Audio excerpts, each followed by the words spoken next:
अब वो कहते हैं कि आप जो है ना हमारे यहाँ रिश्ता कर लो और जौन सी आपको लड़की पसंद है उसी घर में आपका रिश्ता हो जाएगा, कि इधर कराची में रहने आ जाओ, यहीं काम करो, हम शादी कर देंगे। मैंने कहा यहाँ अपनी जान पहचान बनी हुई है और वहाँ जाएंगे फिर नई जान पहचान बनाएंगे, फिर भी हम परदेश में ही तो रहेंगे, अपने मुल्क में तो नहीं जाएंगे। इससे बेटर तो ये है कि घर छोड़ें तो अपने मुल्क में तो जाएं। आना क्यों चाहते थे?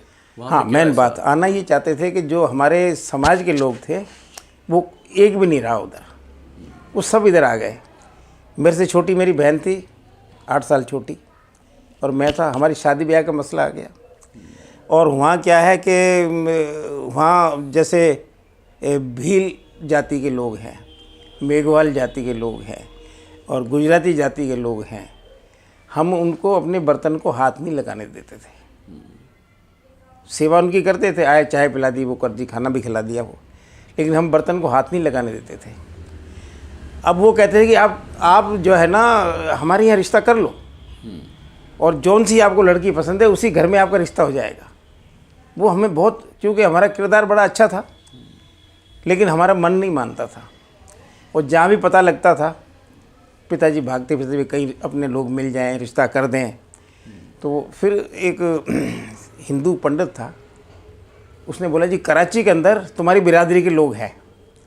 तो मैं और पिताजी कराची स्वामी नारायण मंदिर में आ गए।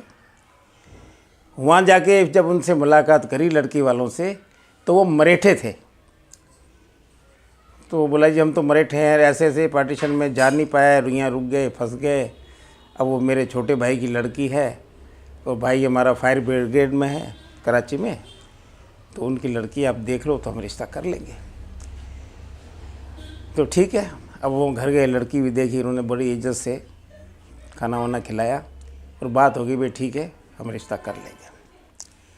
अब पिताजी जो है ना बोला ठीक है मैं भी घर जाता हूँ, फिर बातचीत करके आपको उतर देंगे। घर आए, फिर हमें बात करी, बोला भाई ठीक है बिरादरी के नहीं मिलते तो मरेठा ज्योति के ये भी ऊंचे लोग हैं तो रिश्ता कर लेते हैं। अब वो पिताजी जो है ना घर में सारी बात तय करके, और उनके लिए सिंध में हमारे घी भी ज़रा मना होता था, घी भी लेके कुछ सामान लेके ना गए उधर। उनको कहा कि भाई, फिर उन्होंने एक शर्त लगा दी कि आप ऐसे करो कि इधर कराची में रहने आ जाओ, यहीं काम करो, हम शादी कर देंगे। ये प्रस्ताव रख दिया।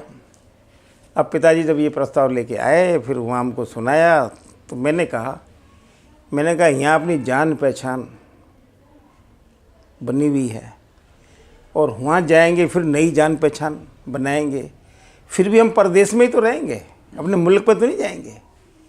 इससे बेटर तो ये है कि घर छोड़ें तो अपने मुल्क में तो जाएं। इसलिए उसको हमने रिफ्यूज़ कर दिया।